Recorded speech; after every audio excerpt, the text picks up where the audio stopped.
Hero extreme 160R, এটা হচ্ছে থ্রিলারের modified version. তো চলুন দেখি বাইকটায় কী কী আছে। বাইকটা হচ্ছে 4 ভালভ, 4 ভালভের একটা বাইক, যেটা হচ্ছে এফআই ইঞ্জিন আছে, হচ্ছে কুলিং সিস্টেমে অয়েল কুল, সুন্দর একটা রেডিয়েটর দেওয়া আছে এখানে, কারণ হচ্ছে বাইকটা অয়েল কুলড। পেছনে হচ্ছে 130/70 সেকশনের টায়ার, আর বাইকটা হচ্ছে ডুয়াল চ্যানেল এবিএস। ওই যে এবিএস এর প্লেটটা দেখা যায় পেছনের চাকায়, কারণ হচ্ছে ডুয়াল চ্যানেল এবিএস।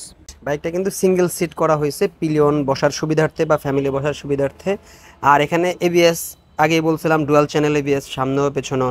এখানে কেওয়াইবি এর আপসাইড ডাউন ফক, হ্যাঁ, এই সেগমেন্টে আপসাইড ডাউন ফক হলে কিন্তু দাম অনেক বেশি বেড়ে যায়। আর এখানে আপসাইড ডাউন ফক দেওয়ার পরেও দামটা আমি একটু পরেই বলতেছি। হেডলাইটটা সুন্দর হয়েছে আগেরটার চেয়ে একটু সুন্দর।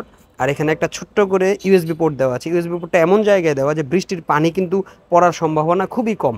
একদম হ্যান্ডেলটার একটু নিচে ইউএসবি পোর্টটা দেওয়া আছে। ওকে, এ হচ্ছে ওভারঅল অবস্থা। বাইকটার দাম হচ্ছে 2,40,000 টাকা। হ্যাঁ, আপনার পেছনের টেইল লাইটটাও কিন্তু সুন্দর করা হয়েছে, একটু স্লিম করা হয়েছে।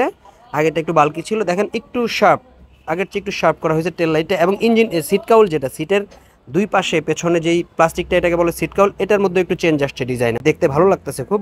তো বাইকটার দাম হচ্ছে 2,40,000 টাকা, যেখানে পাবেন অয়েল কুলিং সিস্টেম, পাবেন 4 ভালভ, পাবেন আপসাইড ডাউন ফক এবং dual channel ABS. Road performance কেমন হয় সেটা হচ্ছে চালানোর পর বোঝা যাবে। ধন্যবাদ।